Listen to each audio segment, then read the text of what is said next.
Hi there, it's First Lady Crystal Parks of Friendly Temple Missionary Baptist Church. Listen, I want to invite you to our second annual high tea happening Saturday, May 2nd at 12 p.m. at the beautiful Torrance Marriott. We're honored to welcome our dynamic guest speaker, Pastor Kimberly Ray, and the hilarious and uplifting Camille R. Perry, along with live music and special entertainment that will truly make this experience extraordinary. Whether you're coming with friends, family, or simply ready to pour back into yourself, this is your moment. Let's pause together, connect, and be celebrated. Tickets are $100. Seating is limited, so please secure your ticket today at www.firstladyparks.com. Mark your calendar for May 2nd, the high tea filled to the brim. I can't wait to welcome you.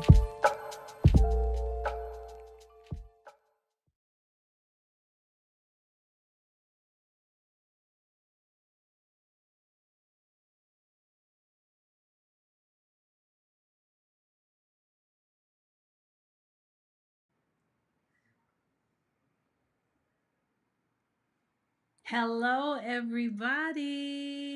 Hello. Let's Everybody. check the sound and see if we can hear.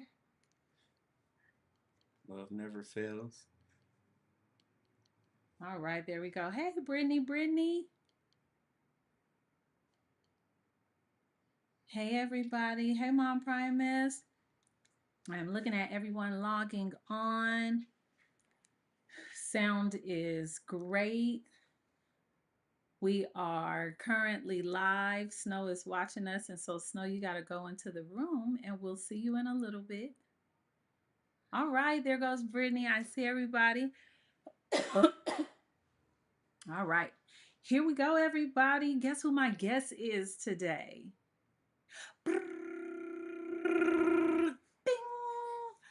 Pastor Gary B. Pye. Me some applause. Oh, you. I don't have my glasses on. Oh, mm-hmm.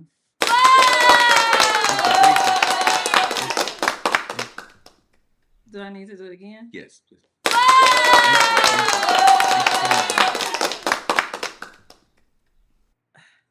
Thank you. This is how this is gonna be. Can we see how it's about to be? It's going to be an amazing evening.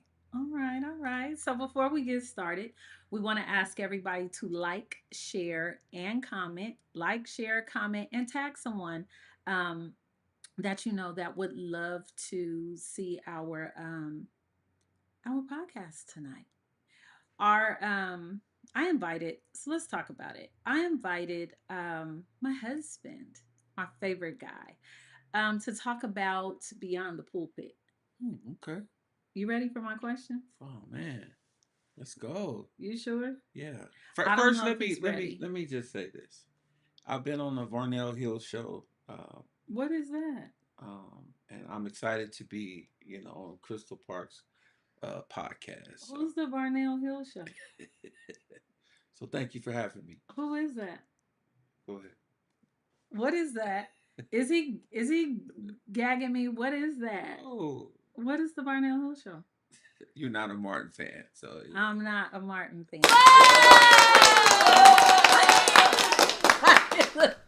The applause button. So today we are talking about Beyond the Pulpit, the truth about leading and loving. okay.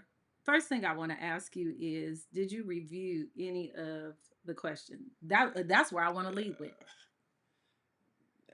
I glanced over the questions. So, so our assistant Jasmine, my assistant, because he tries to steal her from me.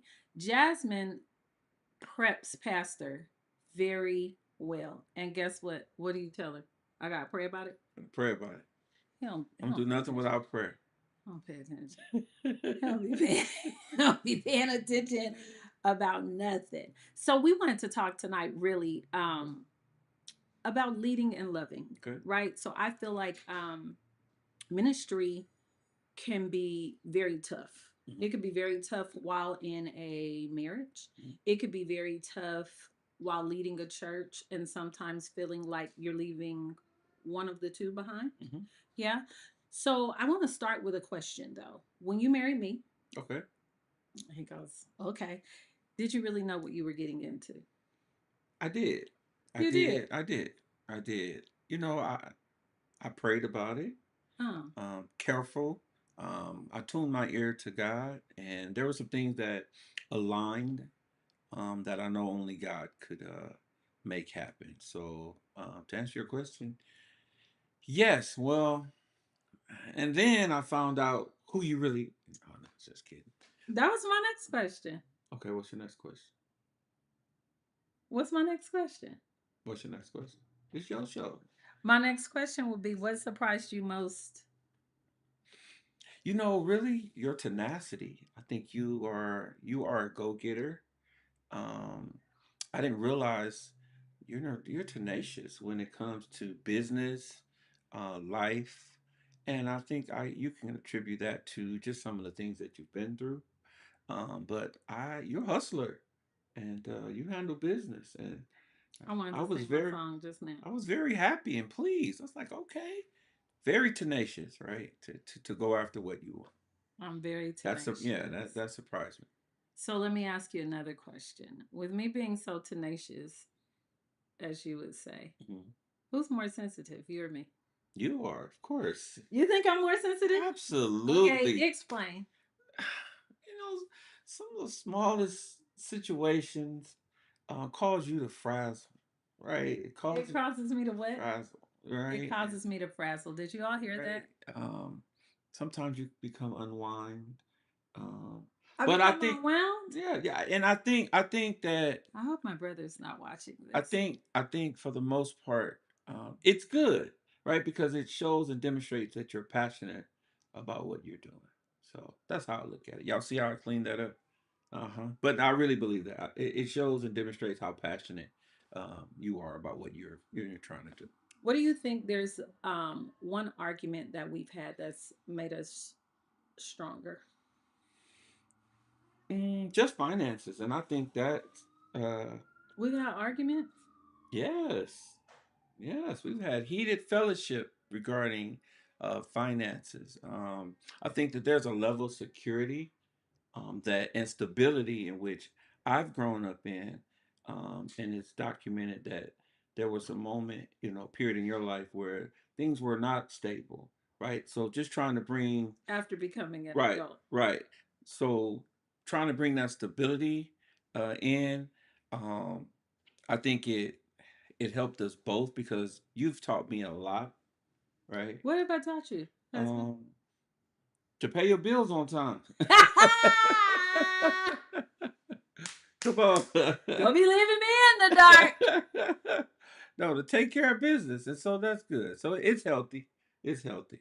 Okay, okay. So let's get into it really though. When you're overwhelmed, what do you actually need from me? Or what do you think a pastor or a husband actually needs from their wife when they're overwhelmed? Well, you know me. I can't speak from somebody else's household. I can only speak for Gary Parks. Patience, understanding. I believe tone, it really matters, right? Especially when you're, or like you said, feeling overwhelmed. Sometimes you want someone to be able to just be there to listen, right? Without judgment, without criticism, just allowing me to just speak freely. Uh, and those are the things that I need. So what happens when I don't allow you to I, speak I, freely? I think that's when we become unhinged, right? We become unhinged in the sense of um, you don't understand me, right? Who, you or me? Who You says don't that? understand me. I don't understand you, Yeah, I don't say it, or but I you think don't it. understand me. I think it, but I don't say it. But I say, But you said to me. okay, okay, I okay, think it, right? okay, But I that's don't fair. say it to you, Okay. right? But sometimes it's like, you don't understand me because I'm a patient guy, He is. I'm gonna tell y'all right? a I'm a, story I'm a though. patient guy, and I think sometimes people perceive silence as weakness, Okay. right? But I perceive silence as um, I'm content, right? And I am settled in my spirit, right? I don't need to jump and respond to every And he does situation not. because when you know the truth doesn't need defense, right? And so with that, I understand, but we're different in that area because you like to respond, but I'm pretty much quiet in some areas because I'm settled because I know, right? I know. Do you get frazzled sometimes? I do. There's some things that frazzle me. Well, let me tell you this story because the other day I got a story that's somebody gonna make came you remember. to her job Oh yeah, for real. and we're all on high alert, right? And I'm ready to go, right? So there are a few things that you Yeah, want to mess with see your little wife. you want to see Gary Parks and the Marvin Parks that's inside of me. Yeah, mess with my family, right? Then you'll begin to see, that other side of Gary Parks. But that man, thank God. Thank God, right? Just thank God. Amen. Thank God. Say la. Let's tell them what happened. So there's been a lot going on where I work. Well, Monday, was it Monday? Yeah. I had took off of work week before last for like a few days. I just needed a mental break. And I had made some appointments to meet with some people at my job. Well, on Monday, after being gone for some time, a man with all these tattoos, right, came and basically my employees profiled him. Mhm. And some of my employees, for their own personal reasons, they're very cautious about who they give information to, what they say. So they went into protection mode about their boss. And so a man came and said, "Is this?" And he said the name of my company, and he said, "Do you know a Crystal Parks?" And she was like, "I don't know. I just started working here." Meanwhile, she had worked there for about 8 years already. She's worked there longer than me. So the guy was like in a car with dark tinted windows. And so we go on the cameras because I'm in my other office. My doctor is like locking up the place. He's like, "Who's looking for her? Like, what's going on?" Because he looked intimidating Mhm. in the picture. In the video, he looked intimidating, right? And so we're all wondering what's going on. I'm calling my family that works for the police department. We're like, "Who's looking for me? What's happening? Here's a little bit of the license plate that we could see." And the next day we're at work, and lo and behold, the same man comes and he has a card, and they let him to the back, but everybody had not seen this man. So because he had a card and because the company was reputable, I told him, "Go on and bring him back. Yeah, I'm expecting this person." It was the man. It was the alarm company man. And he was about this tall. And he wasn't as big as he looked in that video. And so we told him, my husband was like, "Have him call me." We told him, we were like, "Man, like you could have got hurt." We didn't know what was happening. But my husband was on, he was calling me. Gary never calls me like every hour. "Babe, you okay? Where you at? Where you going?" He had Uber me to work. He didn't want me driving my car. It was just a lot going on. And I was like, I'm scared. Like I really was. Mhm. And I don't get really, I'm not afraid of much. But I was really on edge. Like, what is going on? Who is this guy? Because working in operations, you let people go, and Mhm. you never know what's going on. And then Friday I had a patient tell us that if I didn't let him have a certain type of appointment at a certain time, we were going to be sorry on Monday. And So this the guy boss, shows up. right, and he shows up on Monday. But this Gary Parks, he was something upset. But I'm so happy that he didn't have to come down. Me too. Ooh, Jesus, I'm so happy he didn't have to come down.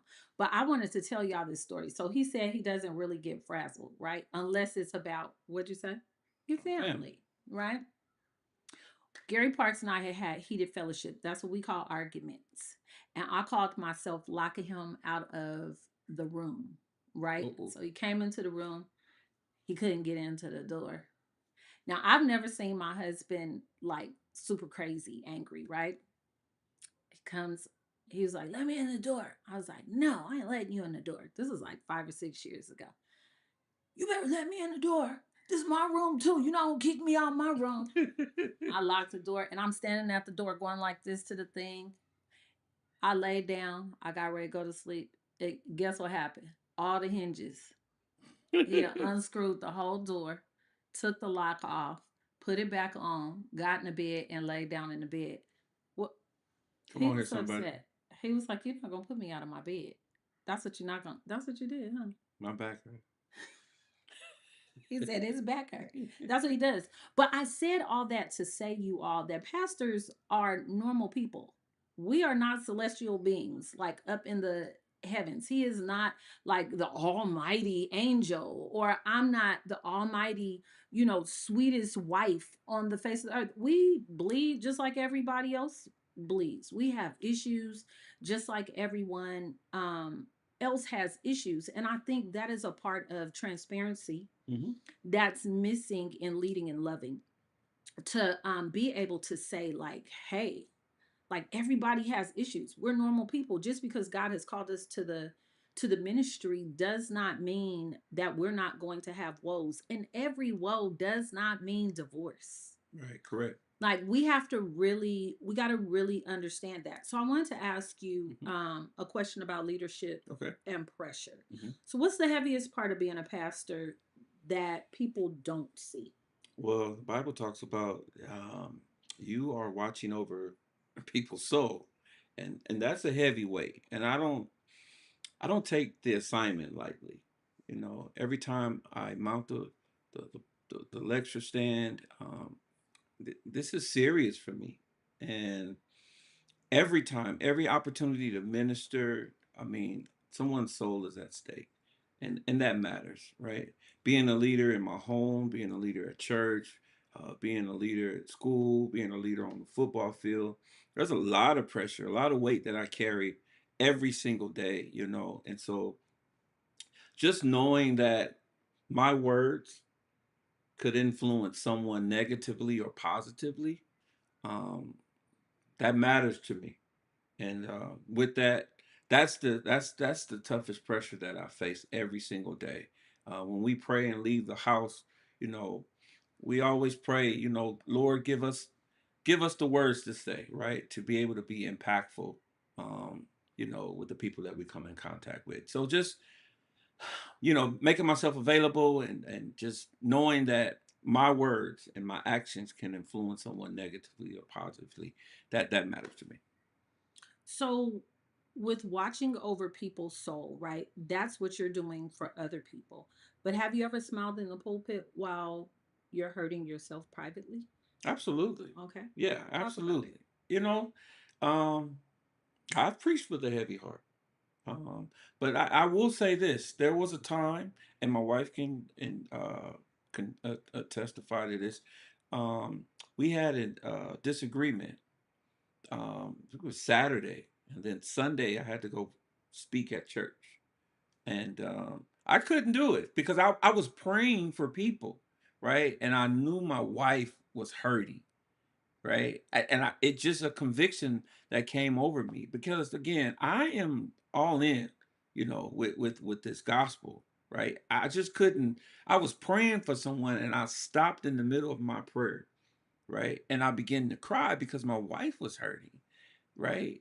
And so with that, And I s- wasn't at church. yeah, and some people took it as um a negative, but I didn't see it as a negative. I think what happened, what I see, because I wasn't there, but with my phone rang so many times. As soon as church was over, everybody was like, "First, are you okay? Pastor, sorry." Because he got up and he was like, my wife, I'm paraphrasing what he said, but like basically, we were in we had an argument. And he was like, my wife is upset with me. I did something to hurt my wife. And it wasn't nothing like, something for a divorce or anything like that. It was a misunderstanding. And when we normally never leave, um, the home upset. Right. And we rarely go. Now, sometimes we'll go. Gary knows when I'm upset with him. Gary is a foot person. So he knows when I'm upset with him, I put my feet all the way over here on the side of the bed and I won't touch him at all.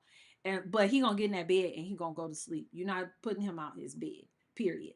But I feel like sometimes people have never seen that type of transparency or honesty. And I think that's what's lacking in the church in this day and age, because back in the day it was like You don't tell what goes on in your home, Mm-hmm. right? And it was like you sweep everything up under the rug, come and just look like everything is okay. What is the church for? Mm-hmm. If you have to always come and look like everything was okay. I told you all, I had a rough week, and I'm sure they probably thought Pastor and I were spat. It had nothing to do with him and I. My week was just very heavy, and it was like the devil, once I was shaking, it was like he was holding on to my ankles to just like stir me and just make me like want to lose it, to the point where I said, if I did not get to church to get to the altar, Mm-hmm. I was gonna lose my mind Mm-hmm. over this weekend. Like it was so, if I could explain to you all what happened to me last Monday through Wednesday, you would be like, what in the workplace? It was just, it was crazy. So I had to, I think for us, we have learned to share with others because it helps them, Mm-hmm. Yeah. it helps them to get through. I agree. And just to kind of piggyback off of what you said, not only did you have a rough week, Yeah. I was sick. I had Yeah, he abdominal didn't feel pain, good. Yeah. and I left school early Tuesday Yeah. to go to my truck, and someone um, busted my rear Yep. The rear, passenger yeah. window. Right, so I'm in pain. I go to my truck, ready to go home, and I'm like, oh, have to stop and buy a $250 window, and so I stayed home the rest of the week, and so she was going through some things, and but I had told the church, I said, church, pray, right? Pray, because there were a number of incidents that were happening around our church, and Mm-hmm. we're going through some things in the physical, Just with the people. but the Uh-huh. spiritual, right? It's nothing against one another, but it just feels like it's the outside force, right? Correct. That's challenging our church and challenging our faith, and so it's certainly been rough. So, babe, when it's rough, when you get lonely, when you get frustrated, who's covering you? You I am. Yeah, you are. Your words, they matter, right? Your touch, it matters. Sometimes you don't have to say anything. It's just a touch, right? Just a word, a prayer. You feel it. There it is. Ha ha, Shanta. But I do. I really No. do. When I feel like my husband is not like having a good week, or I feel like he's heavy, it is literally sometimes just a Lord Mhm, touch him, or when I see him, because I feel like for me contact means something, mhm, right? And so I feel like as women, not just even like first ladies, just as wives, you have to learn to cover your spouse and know your spouse when they are at a space. If your husband is not a pastor, if he is just like working multiple jobs, or mhm, doing, Gary works multiple jobs. He's a pastor, he's a football coach, he's a father, right? And he's a husband. So it's like, and I said it all in the reverse order, but it's what he does, right? He's a grandpa. My granddaughter is standing right over here, and she's like waiting. She just went back in her room, but she's waiting like to see her papa, right? And so he does like all type of things, and then at the end of the day, his load is pretty heavy. So we have to make sure that we're covering our spouse as well as our husbands covering us. Because mhm. what do I say when we get into an argument? What do you say? I say, you got to treat me as Oh yeah, the weaker vessel. vessel. I pull Right. that card all All the the time. time. But let me say this just to go back to what you were saying. I'm reminded of David on the mountaintop, and he had just cut off a piece of Saul's cloak, right? And he could have killed Saul, right? And he gets on the mountaintop, and mind you, there are 3,000 men. Men, listen, from David's camp and Saul's camp, totaling, I think, 3,000 men. And you know what David did? What? He gets on his knees in front of 3,000 soldiers, Vulnerability. right? Right? He gets on his knees and says, Saul, I don't have an issue with you, Saul. And can you imagine all David's men like, man, you had a chance to kill him, right? Kill him. And David in the middle in the midst of 3,000 men, he gets on his knee, right? And he says, Saul, there's no issue with me, man. Mm. Right. So, like you said, vulnerability, right? Just having that space and not really concerned about who's watching and what they're going to say, just knowing in your heart that you've done the right thing. So, So, babe, tell me, when is a time you've doubted yourself as a leader or a husband? ah, let's just say as a husband, um, doubt. eh, well, let's just say initially He's very because competitive, so yeah, doubt is a tough word for him. initially because we had 5 kids, so the challenge was, Lord, and let me tell you, Lord, where are we going to live, right? Because we didn't want to live on top of each other, right? And it only God could have provided what we needed, Mhm. right, for our circumstance, right, God rest my right, mama's soul, huh? right. She's yeah, absolutely. So to be in this place, we needed room. Yeah. We couldn't live in an apartment or a 2 bedroom. And he was scared to live in an apartment. He had No, never lived no, in no, an apartment. no. So yeah, that for me, I prayed. But remember, you asked me the first question. That was a moment where I said, Lord, listen, if this is you, right, we need a big place, room for everyone. Mm-hmm. And I tell you, he provided it. He provided everything that we needed. So that was a confirmation. So initially, just saying, Lord, okay, I love her. I love the kids, and Lord, I need you to help me, right, to make this work. And he did that. And he did that. Yeah, he did it. Let's move into a segment that I think some pastors are afraid to talk about. Okay. Let's talk about church hurt. Oh God. Yeah. So we talk a lot, you hear a lot. I think like once a year there comes this like church hurt topic, right? Of somebody that has been hurt in church. What happens when you're hurt by the church? What do you do? Mm, that's tough. Those silent tears that people don't see. Um, the the long drive home, right? The silence of the radio, and just with your thoughts, and just kind of replaying some things in your mind. You know, um, a lot of prayer, right? Finding someone that you can talk to, Like right? mentor, yeah. Right. That who won't judge you, who will listen.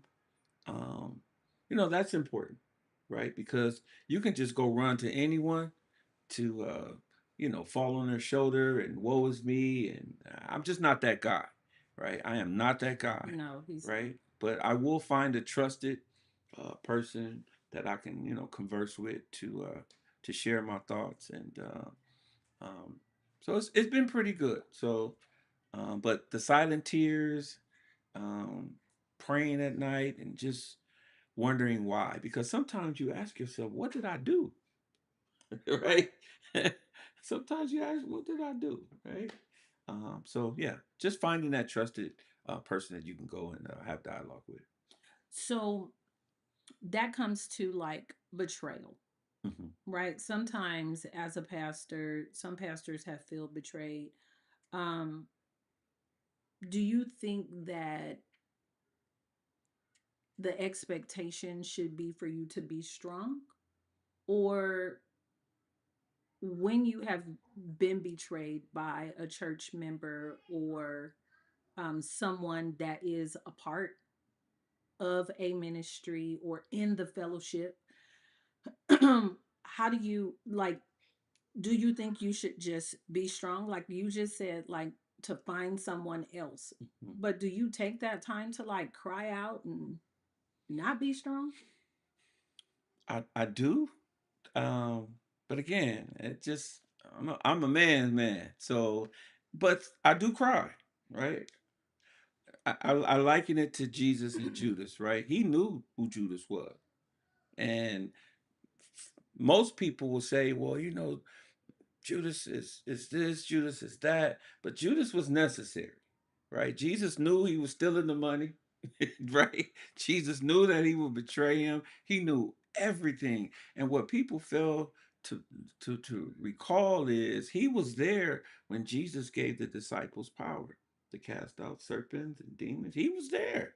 He was right there, and Jesus, knowing all things, knew who Judas was. However, Judas was necessary because he served the purpose to get Jesus to the cross, right? So a lot of times I don't spend my time worrying about those who betray me because I know that elevation is coming because of you.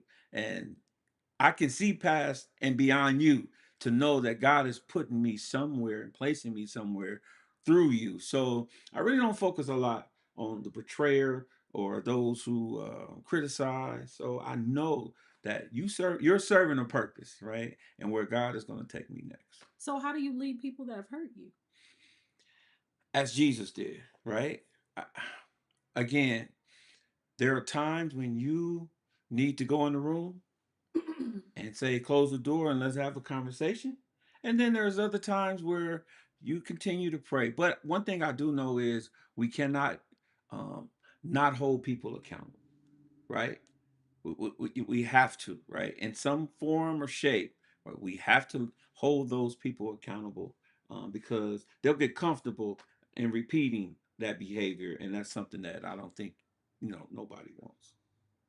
So with watching you get hurt as a wife, right? What would you tell, I know what you tell me, but what would you tell another first lady or another minister's wife or another woman whose husband works heavy in ministry, like say they were, I don't know, like Sean works sound. Mhm. What would you tell Tracy? Yeah, you have to Like, yeah, you have to know your husband. okay. Yeah, you have to know your husband, right? Because I think sometimes if the woman or the wife steps in front of the husband, then it looks like, wait a minute, who's actually leading this? But also, it's also a smile to know that you got somebody that's gonna ride or die with you too. Right? And so with Well, that, I'm from Pasadena, but fool my husband, I act like I'm from Long Beach. so with that, you must know your husband, right? You must know that, hey, okay, he got this. He got this, right? So it matters I that had you to know. learn that. Yeah, yeah. You just know I'm watching, right? I'm always watching. I hear it in the stands. I hear fire the coach. We could be Oh, winning by 50 points. that don't even have somebody nothing to do with ministry for somebody's me. not happy. I was when I first married you, and we would go to the football games, and I would hear people on our side like, "What's the coach doing?" And they be saying all kind of stuff, and I'm texting Gary like, "Babe, I'm not gonna be able to sit here like this." And he'd be like, "Crystal, it's a part of the job. You just gotta chill out." So imagine me that with people that I don't know that you're not leading. Mhm. And then in church with people that I do know that you're leading, that is a very hard thing to do. And I think sometimes in church, we don't, as first ladies, as ministers' wives, as wives whose husbands work in ministry or work close with the pastor, I don't think the church sometimes acknowledges the fact that we have to watch our husbands sometimes sit and not say something about something Mhm. that we really feel like they should say something. So we have to learn. I'm giving this advice to the women. We have to learn to sit and allow him to have wisdom, to sit and allow him. I had to learn that to sit. Like my husband has a saying, you've always told me, when I stop following Christ, Mhm. you stop following me. Like that's been the base saying of our marriage, right? And so with that, do you think for us, just for Mhm. Crystal and Gary, has minister ever tried to compete with our marriage? I'm gonna answer, but you answer first. I will say this. There are moments, right? There are moments where your talent and my talent, um, we Do try to that. outshine each other. Boom. No, yeah, yeah, yes, yes, yes, And like, absolutely. boom, we in There, a football game. Boom. yes, Yes, absolutely, Yeah. absolutely. We're But competitive with each other though. not to the point where No. we're just trying to Just like humiliate, brainstorming right, and anyone. yeah. We're talented. We're like we're Yeah. gifted in many areas. Like I'm a musician. She's a singer. I can sing. She can sing. I mean, she's a administrator. Um, I can lead and listen. No, so I say I'm a administrator. that's my that's my trade. That's what I do in life. I know how to delegate, right? Uh huh. Yeah, but we're talented, right? And when we come together, like to any place, right? I mean, we are. I'm not. I mean, we're like a power couple, I guess, He right? loves to hear people Right. say that, but he does not like to I acknowledge don't. it. Right. I acknowledge it. I feel like Gary and I really are a power couple, and I feel like that it is nothing wrong with acknowledging that. He's very humble. I'm humble as well, but I feel like I've worked so hard Mm-hmm. to get where I am in Christ, not in the world. Right. I've worked Right. hard in the world. Don't do, huh, I have climbed the ladder and I have worked very hard for my secular job. But to get where I am in Christ, I've worked really tough Mm-hmm. and really hard to subject myself to not saying anything, to subject myself to saying my husband has the wisdom and he has the right answer, and I'm not going to say anything. And so I feel like with us together, like how we're talking now is how we talk at home. Mm-hmm.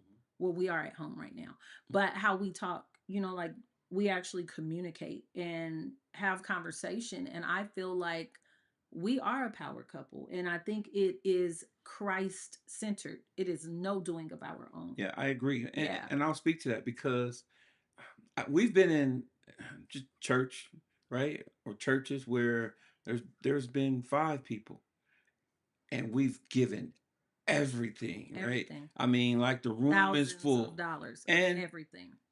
I mean, we've done it all from singing to preaching, with very few people in the room, Mm-hmm. but the same energy is there when there is, thousands of people in the audience, right? So you talk about having the heart of God. I think that's what makes us so special because we really honor God in what we do, right?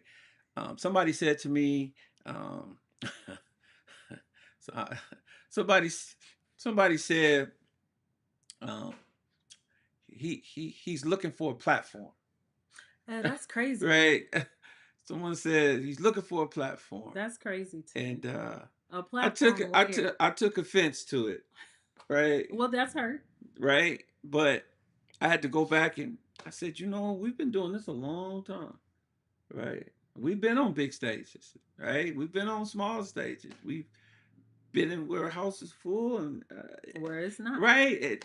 Someone said, yeah, looking for a platform. Wow, that's So, with that being said, how do you protect our marriage? Do you guys hear that? Did you guys hear his? I have to hear that.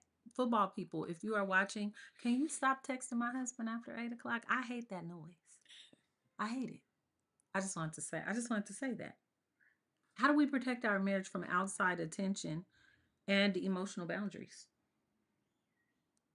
How do we have? communication. Okay. Yeah, communication, right? Being forward with one another, right? And I think that's how you protect your boundaries, right? Just communicate, being forward, being honest with one another, your thoughts, feelings, what was said, how it was said. I think that's important, right? It'll cut off the head of the snake, right? When you communicate. So sometimes, children like to bring parents in and separately, right? Instead of coming and talking together. So let me see who's going to, fall for what I'm saying today. So, but I think communication, um, and that helps. So, is that what makes you feel respected? Yeah, absolutely, absolutely. Yeah, when you can make a decision based off facts, right, and truth, right. When you don't know, you begin to assume, and that's where you get in trouble when you don't have all the facts. So I think we protect our boundaries when we're open, have open dialogue, and communicate about the things that we like, don't like, and I think that's important. What's one thing you wish that people understood about Gary and Crystal? That we love God, that we will never hurt you.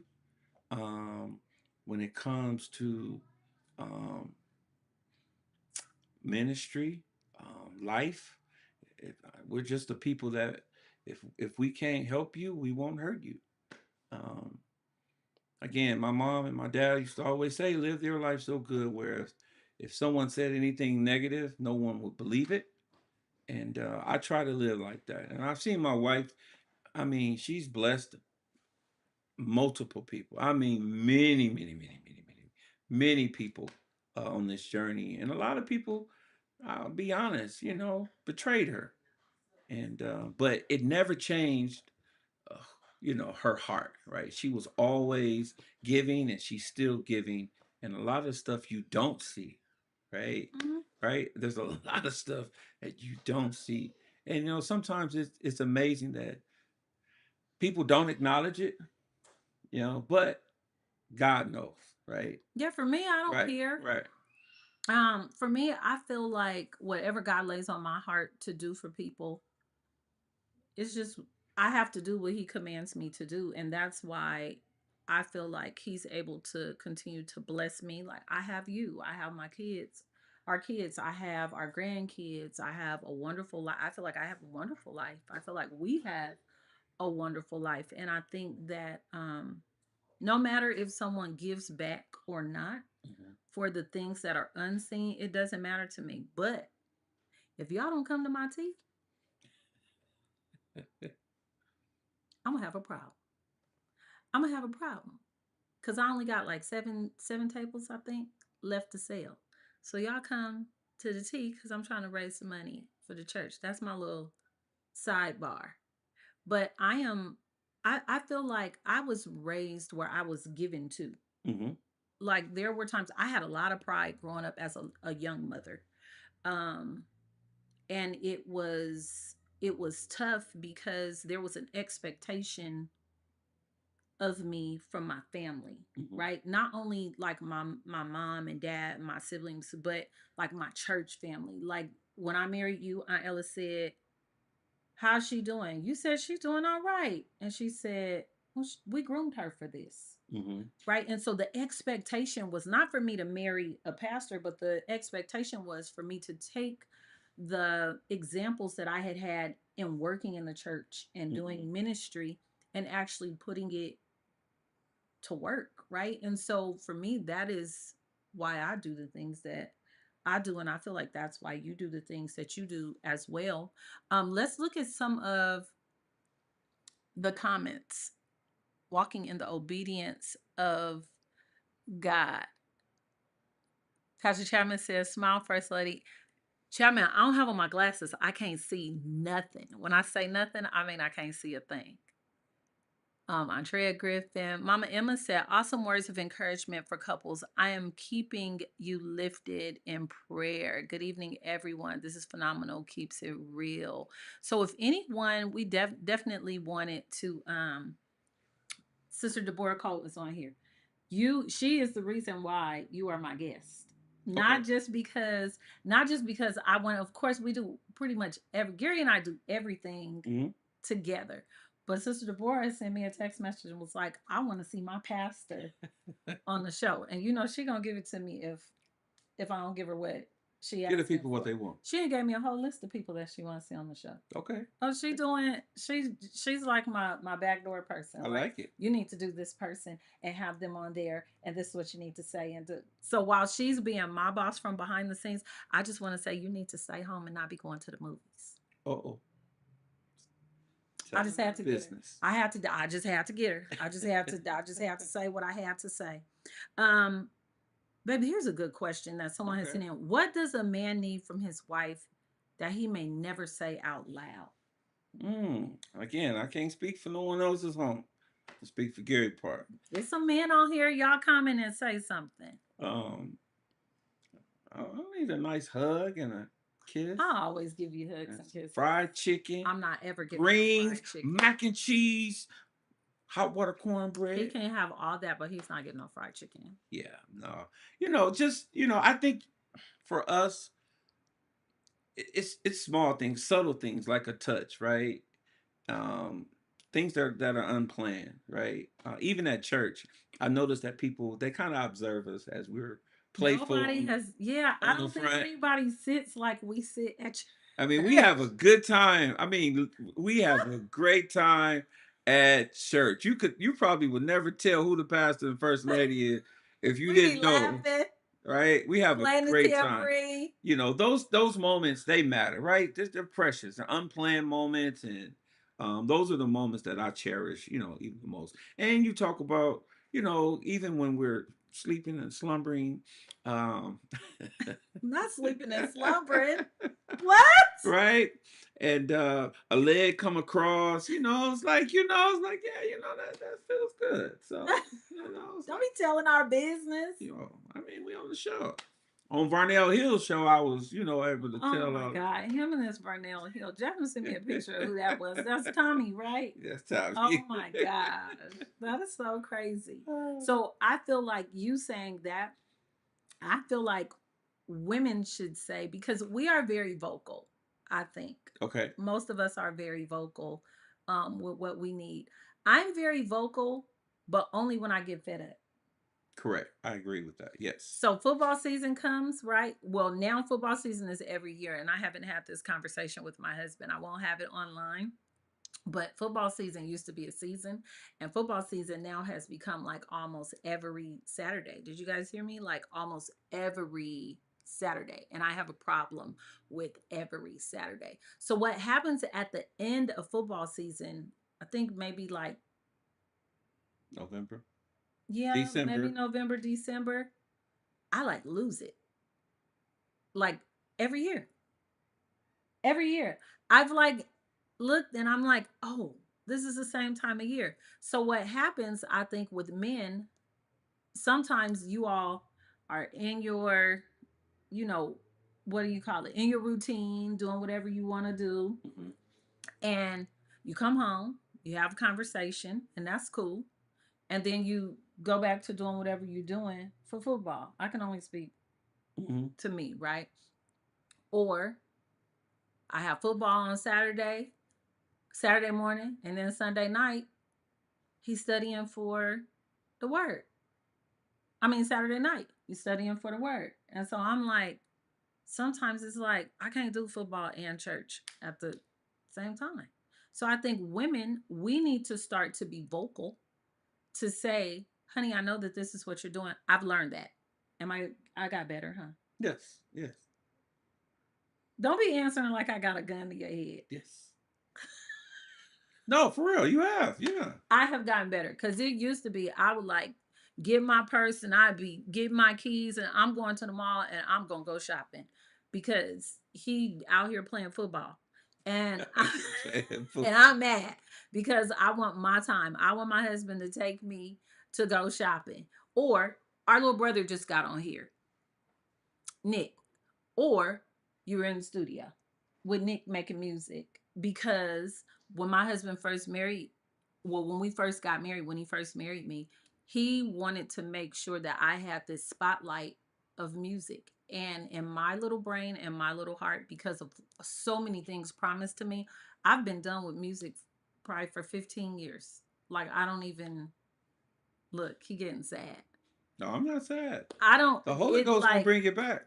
music doesn't, I mean, it's I will definitely sing to worship God, don't get me wrong, but it's not like, oh, I want to go and make a record. Yes, Nick, ask a question. Nick wants to ask a question.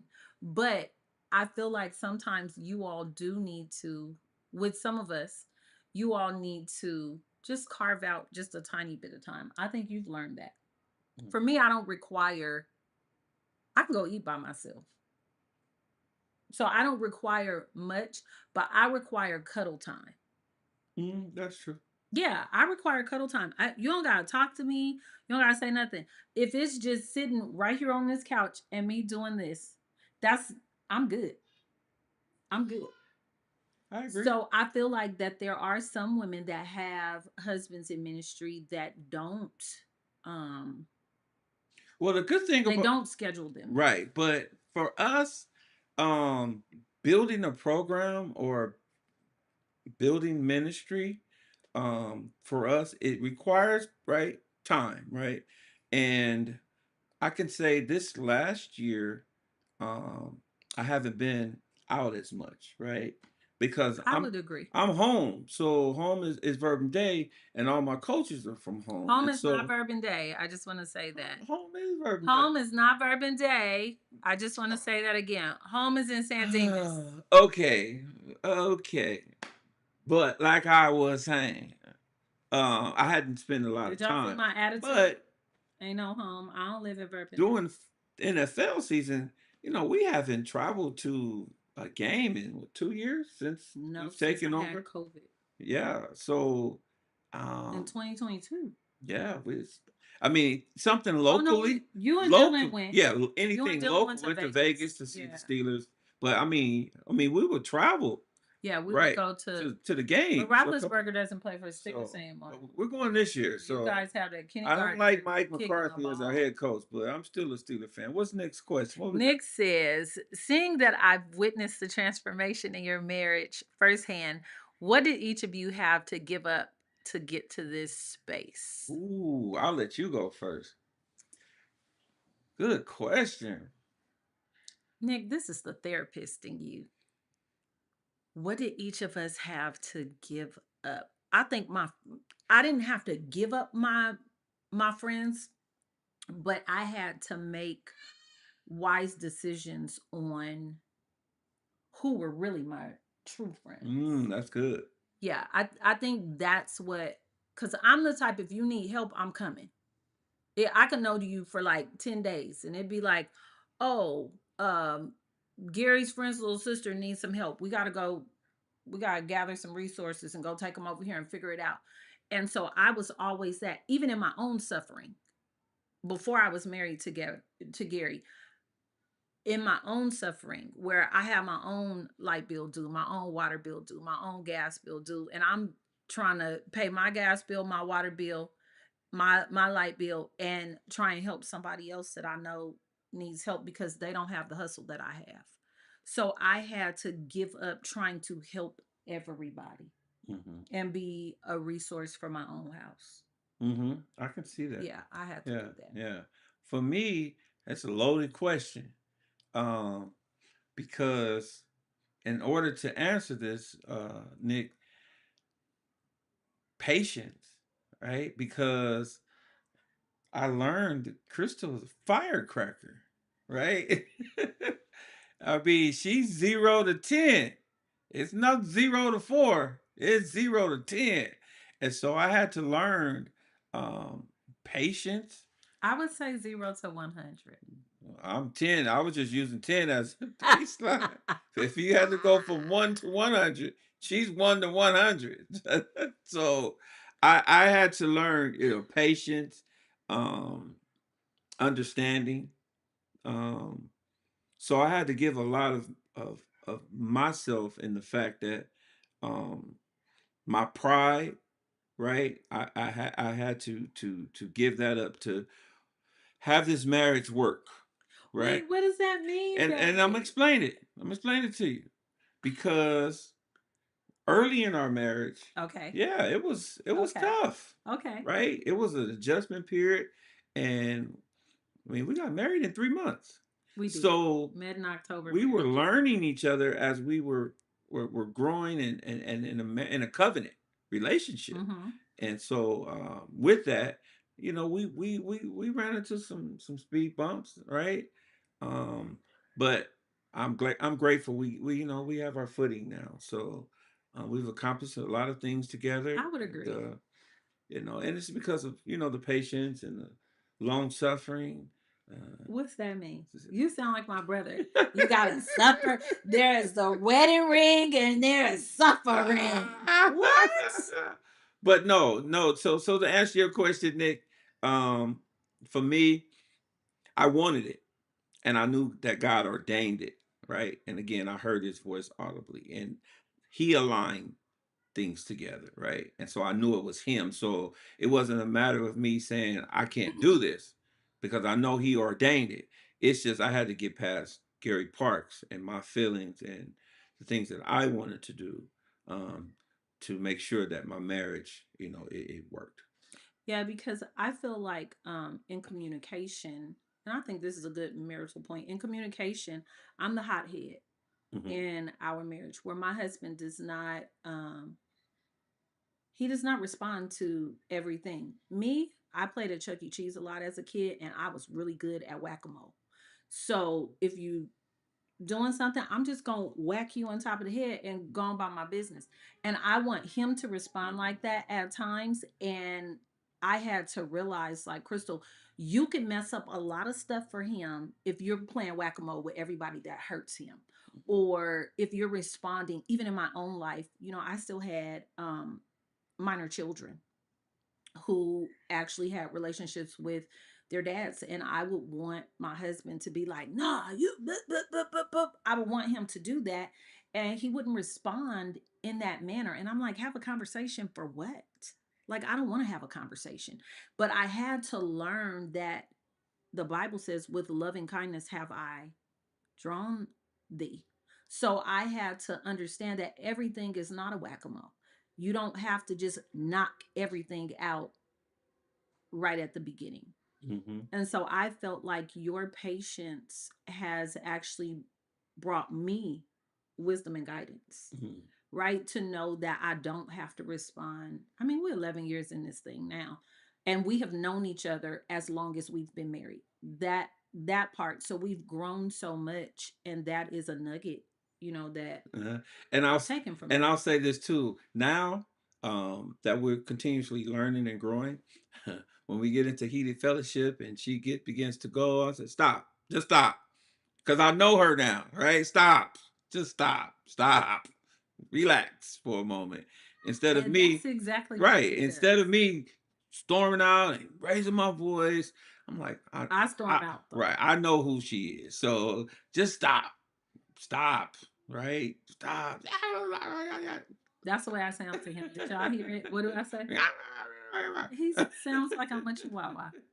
Just stop. But I know her now, right? So the responses in which I would give 2 years into the marriage, now it's like, you know what? I know we're good. We're good, right? So come back. But you mentioned silence, and in the next 2 weeks or so, getting close to Easter, they attack the divinity of Jesus and they attack the identity of Jesus, all in the span of 4 hours. Right? He went to court. Right? He went to court 4 times. Right? Mm-hmm. 4 times, and he silenced nothing.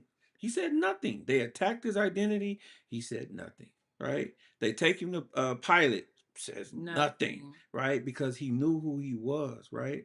And so a lot of times we don't have to respond to the nonsense, right? And I know, that's what I've learned. right. I know who I am, Mm-hmm. right? I know who God has called me to be, and I know the truth, right? And so I'm not going to waste my time trying to convince you, right, of who I am when I know who I am, right? Yeah. You don't bother me, right? So that's the approach that I take. So with us, I think we're 3 minutes past time. What would you tell a couple um,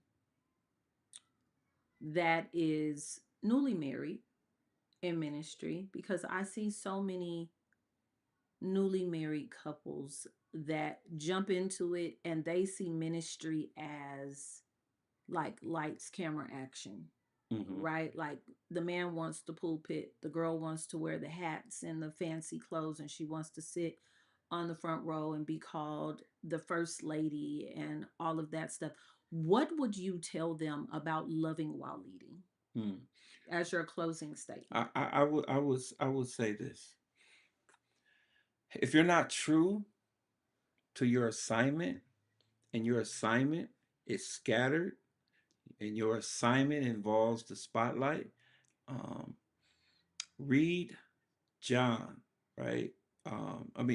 Follow John the Baptist. Let me say this, because he gives us the example, right? No matter how big we are, um, we have to understand we're just a voice crying in the wilderness, right? Jesus should be the spotlight, right? Always, right? And Yes. when we take it upon ourselves to try to outshine Jesus, we become so selfish in our nature, and even our messages are ineffective, right? Um, so I would say this. I tell the church this all the time. I heard my daddy say it. This is my wife, right? I married her. The church did marry her. Mm-hmm. It's my responsibility to care for her and take care of her and treat her like she's supposed to be treated. If the church doesn't buy her roses, I'm not going to be upset, But right? they did this. Right? They Yeah, did. somebody bought me some roses from the church this week, Right. and I ain't gonna say who it is, but I sure thank you. You were so sweet. I love you. Yeah. And they don't give her gift cards, and that's not their responsibility. That's Mm-hmm. my responsibility, right? So I never hold the church in error for not taking care of this woman, because this is my wife. Mm-hmm. And I think that's what I want to share to men. Like, don't make ministry your wife. God gave you one, That's good. Say it one more right? time. Don't make ministry your wife. God God gave gave you you a wife, one. That's real right? good. Enjoy life, right? Go out, go to games. We go to games, right? We haven't been in 2 years, but we're gonna start going out to games, man. I don't And want to go to no game. yes, we are. We're going to Pittsburgh a couple I don't times want this to go year. to a game. I'll go because that's where he wants to go, but I don't want to go to a game. I'm done with the Steelers because they done got rid of Tomlin and they done got rid of Being ret- he retired. Roethlisberger, and that Rudolph the red-nosed reindeer is out here getting tackled while he's being a quarterback. I've never in my life seen a quarterback get tackled so much, and I don't want to go watch that, but I will go to a Bengals game. We're not going to no Bengals game. We go all the time. We go to the Steelers and the Bengals game, and I root for the Bengals That's your because I problem. like their uniform. You in error. That's okay. In It's error. whatever. It's okay. Don't make ministry your wife. That's what Chelsea said. Now that's a nugget. This man said, "Go out, go to games." Exactly, Nick. I don't want to go to game. I want to go shopping. But what I will say, the one thing that I do love about ministry, so we are about 45 minutes from in traffic, 45 minutes from our church. Without traffic, 25, 30 minutes if I'm driving. The one thing that I love about our church being 45 minutes away is we take the time on the weekend, every other weekend, to go stay somewhere really nice so we don't have like a long drive to church. We go to a really nice dinner. I get dressed up the way Pastor wants me to get dressed up. That's another thing. Let's talk about that sidebar. When you are with your spouse, this is leading and loving that we're talking about. If your spouse wants you to dress up and he don't want you to have on a church hat, it's okay not to. Amen. It's really okay. You're with your spouse. You're doing now. I ain't got nothing to say about the dress. Y'all know what dress I'm talking about. But when your spouse wants you to look when you're out, you are his wife. And you are, I mean, I don't know how much we can ask of a man. What you gonna wear some I can't nothing. But with with with women, like it's okay to be that when you guys are together. I'm not saying, have on a mini if that's not what you're comfortable in. But if you're going out, you don't have to have on a skirt down to your toes. Now, if that's what you're comfortable in, that's fine. But you sometimes you can't leave. If y'all got dinner at home, you might want to not leave nothing to the imagination. You got to get to the point where you are loving. You can't lead unless you're loving at home That's first. right. So that's the one thing that I really love about my husband, that he actually takes the time to say, okay, um, my wife's a little irritated, so I better we better go stay down here at the Ritz at LA Live or at JW or at the Bonaventure somewhere because she needs some attention. And I think that is how you all connect and stop making God is life. Mm-hmm. Church is not. That's right. Church is a building that you go to. You are the church. So wherever you go, you got to worship God if you're saved, right? How do you worship him? You're worshiping him by your actions, by your ways, by how you are representing him. You are not ruining your witness, right? But ministry is not the church building. And so, as husband and wives, and I feel like husbands sometimes, I don't, this part I did not have to deal with. My husband did not like force me, he does not force me to go to every church service. I do, because we work so tight in ministry together. I go to most things, he goes to most things that I'm a part of. Um, but we don't, if I said, like, babe, I need a break today, he gonna say, all right, babe, I'll see you when you get home or when I get home, you know? And I feel like sometimes we need a break. I have learned so much from my sister because her husband is a bishop. And Mhm. sometimes she'd be like, I'm gonna stay home today. I don't see anything wrong with that, because again, you might be staying home and you might be going to the grocery store to get something for your spouse for dinner, and someone might witness your kind spirit or might need a prayer or a Mhm. hug. That's your time for ministry. Ministry does not have to be the church building. That's right. So men, don't try and put that pressure. Yes, women, you want to be there for ministry, when, especially when your husband is a pastor. But I'm just saying, there are times where you all need to take time for yourself, because you can't lead and talk about love and you don't have it at home. Mhm. So we definitely have to draw nigh to God and then draw nigh to each other. Yeah, and make sure you're called. Oh, I'm gonna say that. and chosen. Make sure you're called, right? Yeah. Right. Make sure you're called, right? And that's important. What does that mean, though, before we go? That means don't allow man to push you to a platform God didn't call you to. Okay. That. Don't allow man to push you to. You guys should be getting some hearts and Uh-huh. some likes for that one. Don't allow man to push you to A platform. a platform that God did Right. not call you to. Yeah. That's important, right? Because man will tell you, hey, you're this. You should be doing this. You should be doing that, and you should be doing this. Okay, we're closing, but can I say this? Mhm. So you said don't allow man to push you to a platform that God did not call you to.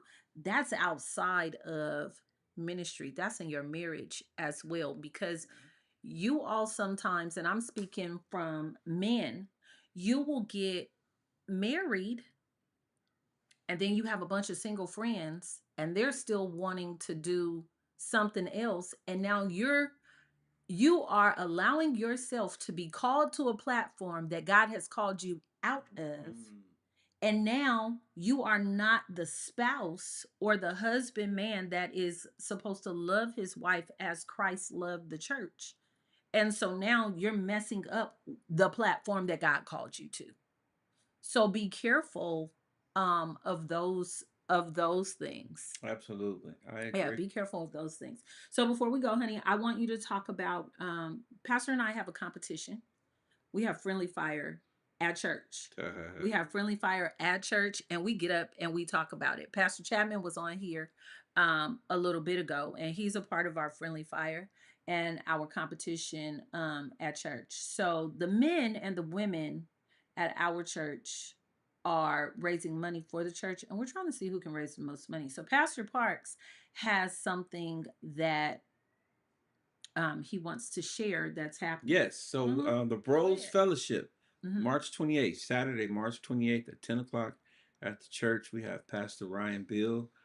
He will be a facilitator for us on Saturday. It's a free service. We will have breakfast starting at 8:30, from 8:30 to about What 9:45. kind of breakfast?